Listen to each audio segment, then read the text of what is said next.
All right, we are here live at SEC Media Days with a guest who's been on a lot of big-time ball, very special guest from the Film Guy Network, Brooks Austin. Thank you for joining us today. Yeah, no doubt, boys. Y'all got a nice little backdrop here. I mean, all him. We looked for a good spot. Yeah.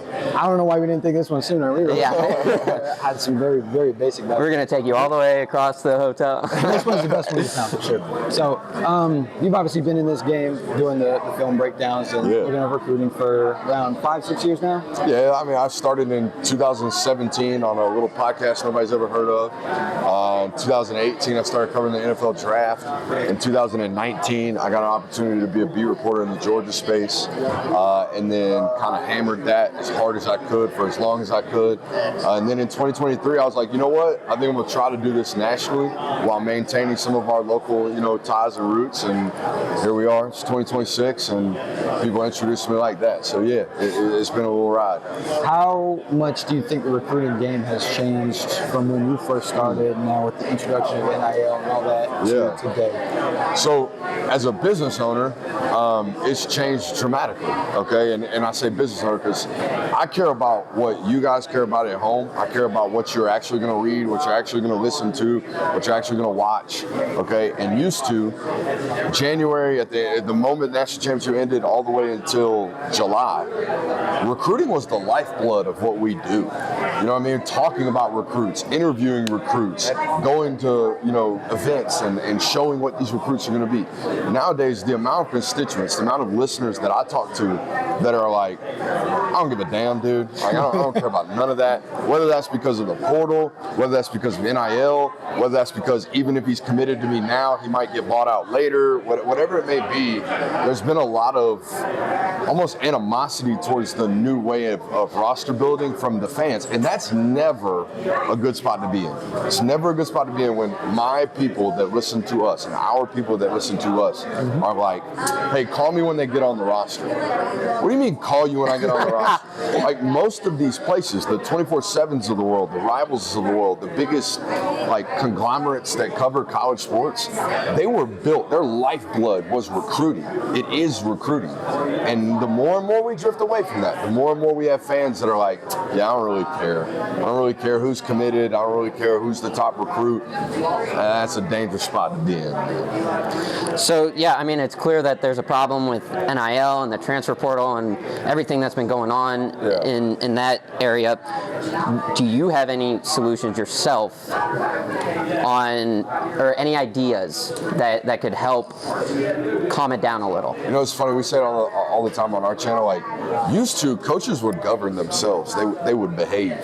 Now, they were all cheating. There ain't no doubt about that. They were all cheating.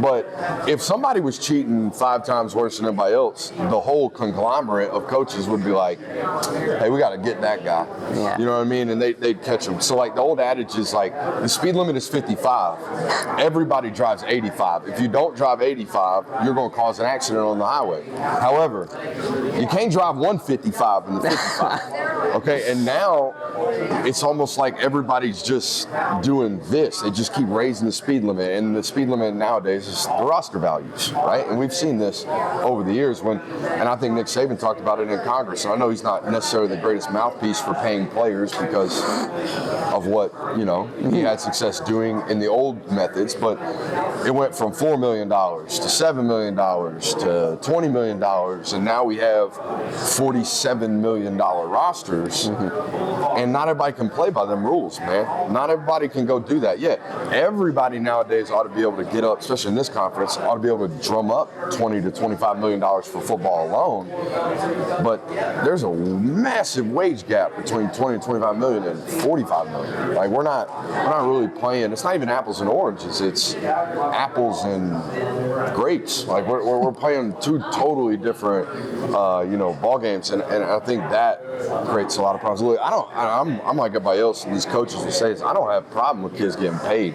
And the massive word from Sankey today was transparency. As a media guy, that's all I want to know. And I appreciate companies like On3 and guys like Pete Nakos that are talking with these agents and talking with these coaches and actually putting some dollar amounts on this stuff, but that doesn't mean we're actually having full transparency on what people are actually making. And I know coaches that would love this as well. well, because what they get is, player A comes in the building and he says, hey, school B is giving me $900,000. When in reality, school B just offered him $500,000, but he's using that as a freaking leveraging chip, and there's no ability to actually confirm or verify what is actually going on. And what ends up happening is just massive inflation. You just have massive amounts of inflation. So, just general transparency and consistency in the systems, I think, would be a lot better.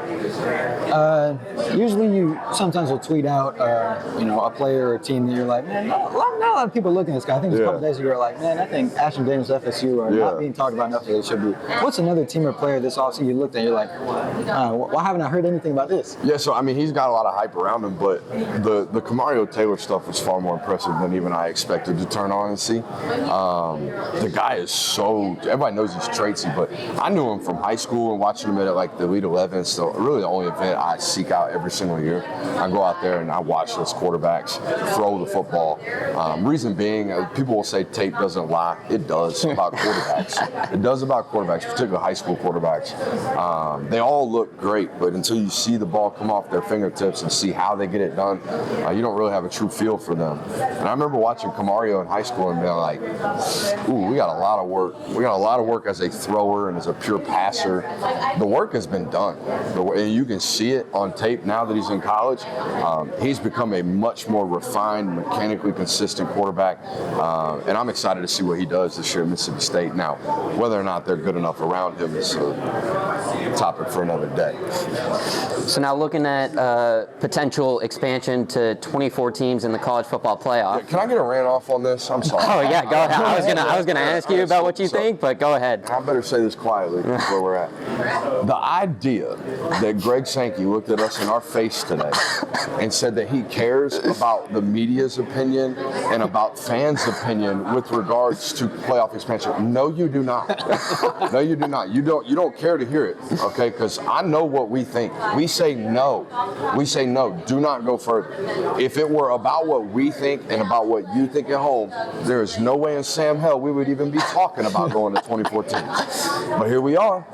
Why? Because every coach in this conference wants to go to 24, and every president in this conference goes to 24, because it's all about access. If I can get my foot in, maybe I can get a little bit of that money trickling down. Maybe I can get a little bit of that retained success. Hey, maybe I can sell the fact that I was a playoff team. So I know what coaches want.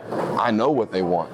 But don't tell me you care to know what fans think, because you don't know. You obviously don't know what they think, because they don't want it. They didn't. I don't even think most of them wanted to go to 12. And we skipped 8. We skipped 10. We went right to 12. And now we're trying to skip 16. And I know he's an advocate of 16, but everybody else is immediately talking about 24. Tony Petitti up there in the Big Ten included. Kick that guy. I'm just kidding. But no, sorry, I had to sculpt that rant because I'm gonna go on that one today too. And I gotta tamper that one down before I go on my platform. I might get slapped over the wrist tomorrow. Being a writer for Georgia Bulldogs on that side, obviously you run the team a lot. This year, on a must-have like 3rd and medium, 3rd and 4, where are you looking on the offense to go with the football? Where's the ball? Are we in non-go for it territory? Because here's the deal, and I asked this, okay, because analytics is changing college football tremendously. Okay, if you listen to coaches post-game and the media guy will be like, hey, why'd you go for it on 4th down? Or why'd you punt? Or why'd you do this on 4th down? The number one answer from a football coach nowadays is, analytics. Well, the book told me to. The book told me to. Well, what is the book?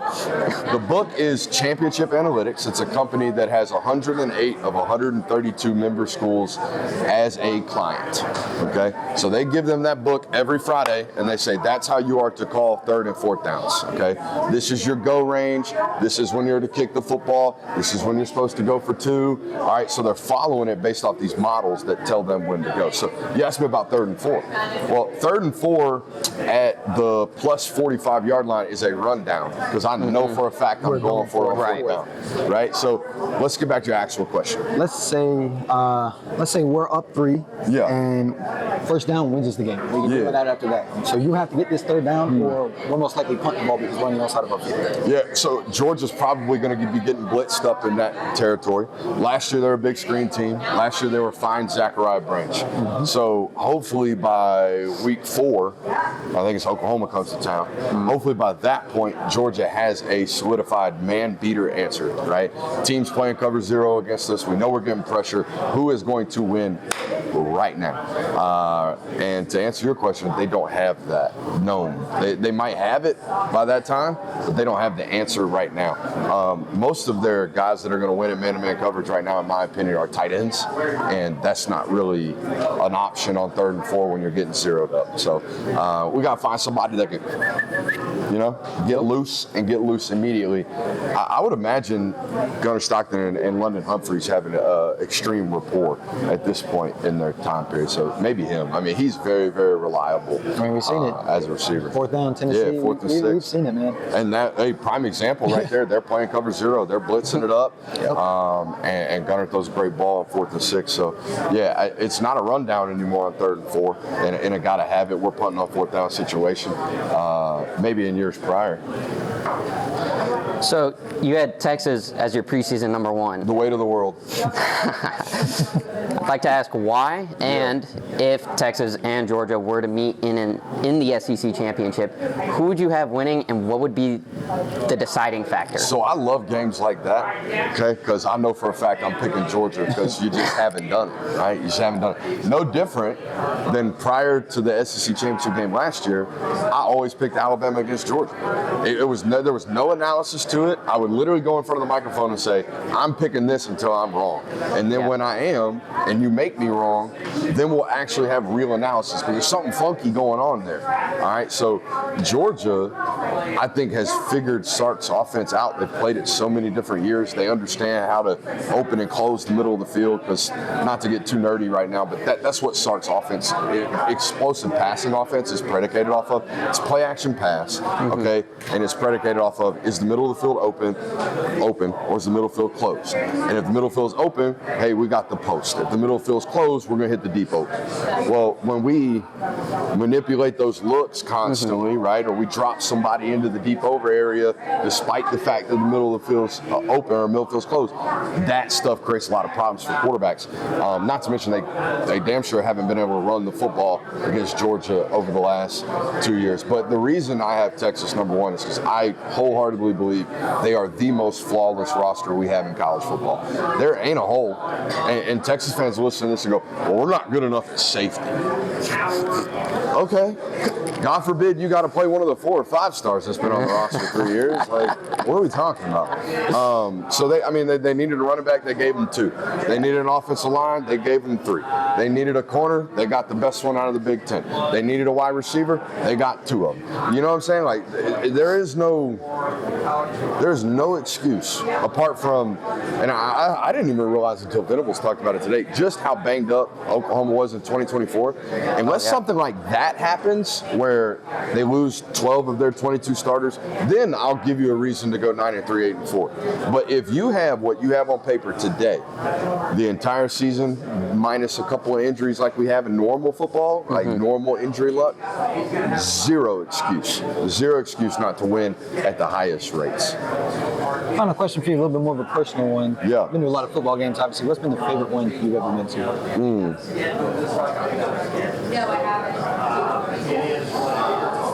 Ooh, that's a question you prepped me for. No, I'm just kidding. Let's not go my bad on that one. No, you're good. You're good. I mean, 8 OTs against Georgia Tech was really, really fun. Oh yeah, I was at that game. I've covered 3 national championships as somebody who used to work construction 6 years ago.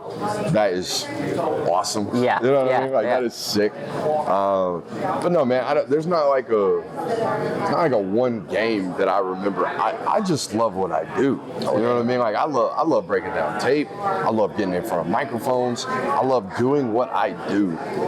And that's my favorite part. Like, the game's fun, but finding the why and finding the answer on tape, to me, is what gets me juiced, man. That's what gets me vibrating. All right, well, thank you so much. No doubt, boys. Yeah, seriously, thank you it was a lot.